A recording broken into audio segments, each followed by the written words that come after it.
This is Land of Havilah, Exodus 39. Coming up, the manufacturing of the last thing on the list, the priestly garments. Aaron will wear the elaborate clothing of the high priest, and his 4 sons much less elaborate. Aaron's layers will be the breeches first, then the checkered robe, blue robe, ephod, breastplate, woven band to keep the breastplate from swinging out, turban, and crown. As to the making of them, verse 1, of the blue, purple, and scarlet they made finely worked garments for ministering in the holy place, and made the holy garments for Aaron as Yahweh commanded Moses. He made the ephod of gold, blue, purple, and scarlet, and fine twined linen. They beat the gold into thin plates and cut it into wires to work it in with the blue, the purple, the scarlet, and the fine linen, the work of the skillful workman. Comment, except for the small breastplate on the high priest's chest, the ephod was outermost. It was blue, purple, and scarlet linen. The gold in it wasn't linen, but gold wire worked into the linen. The high priest and his clothing will be symbols of the eventual permanent high priest until he comes, which will be Christ, Hebrews 7:28. Christ will be prophet, priest, and king. For the priestly part, that's Aaron for now. We could say that Christ is the golden thread that runs through all the Bible. But that's selling him short. He runs through all the universe, having been its creator, and still he holds it together. Quote, for by him all things were created, in the heavens and on the earth, things visible and things invisible, whether thrones or dominions or principalities or powers, all things have been created through him and for him. He is before all things, and in him all things are held together. Colossians 1, verses 16 and 17. He's the gold thread through it all. The ephod has front and back sections to hold them together, verse 4. They made shoulder straps for it, joined together. At the 2 ends it was joined together. Comment, and to hold it together at the torso, verse 5.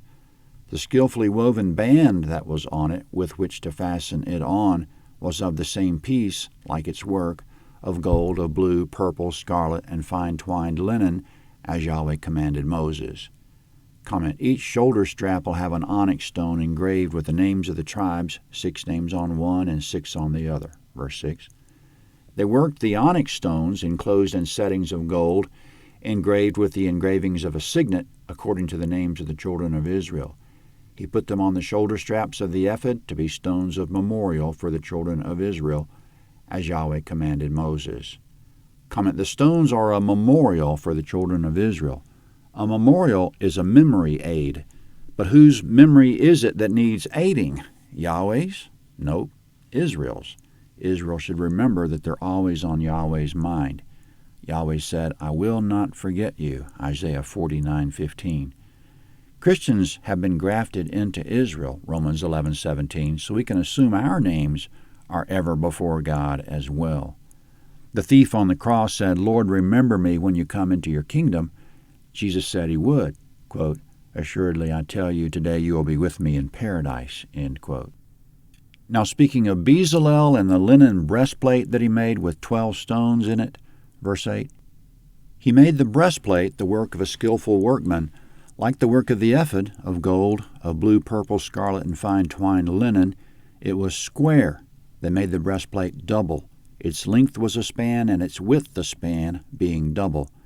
They set in it 4 rows of stones. A row of ruby, topaz, and beryl was the first row, and the second row a turquoise, a sapphire, and an emerald, and the third row a jacinth, an agate, and an amethyst, and the fourth row a chrysolite, an onyx, and a jasper.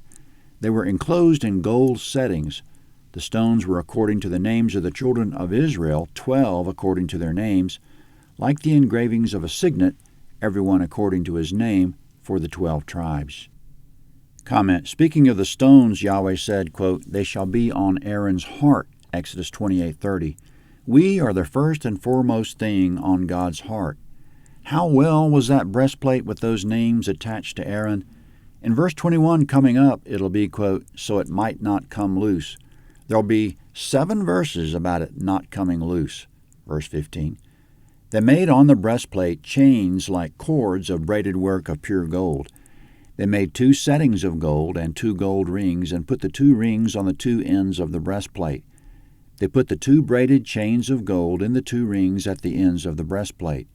The other two ends of the two braided chains they put on two settings and put them on the shoulder straps of the ephod in its front. They made 2 rings of gold and put them at the 2 ends of the breastplate on its edge, which was toward the side of the ephod inward.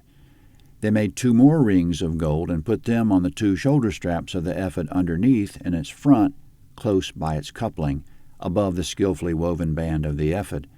They bound the breastplate by its rings to the rings of the ephod with a lace of blue, that it might be on the skillfully woven band of the ephod, and that the breastplate might not come loose from the ephod, as Yahweh commanded Moses. Comment: coming up, the blue robe under the ephod, which goes on like a poncho, with reinforcement around the neck so it won't tear. It'll be impossible to rip it off, as it's impossible to strip Christ of his position and authority. Quote, his dominion is an everlasting dominion which will not pass away, and his kingdom that which will not be destroyed. Verse 22. He made the robe of the ephod of woven work, all of blue. The opening of the robe in the middle of it was like the opening of a coat of mail, with a binding around its opening that it should not be torn. Comment on the hem of the blue robe, verse 24. They made on the skirts of the robe pomegranates of blue, purple, scarlet, and twined linen.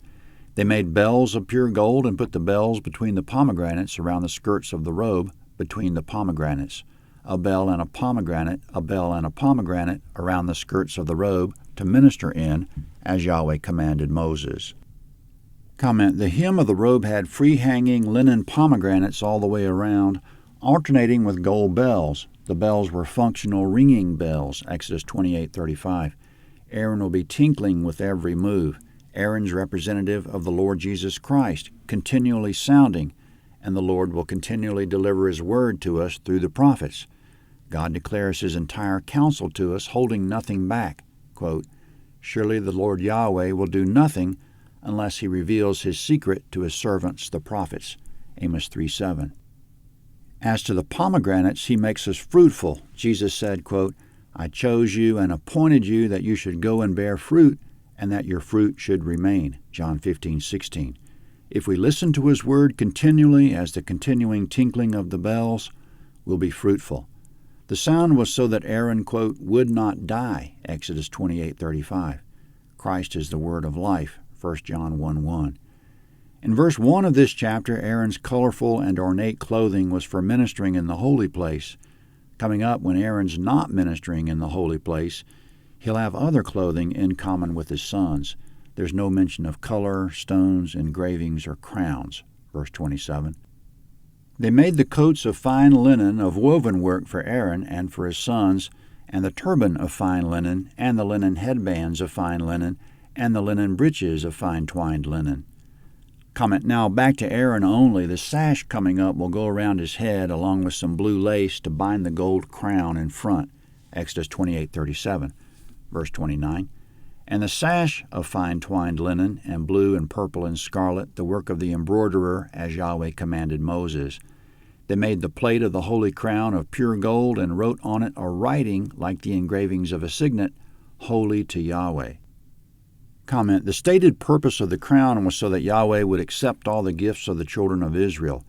Aaron would bear whatever sin or iniquity might be attached to the gifts, which rendered the gifts holy. Quote, Aaron shall bear the iniquity of the holy things, which the children of Israel shall make holy in all their holy gifts, and it shall be always on his forehead, that they may be accepted before Yahweh. Exodus 28:38.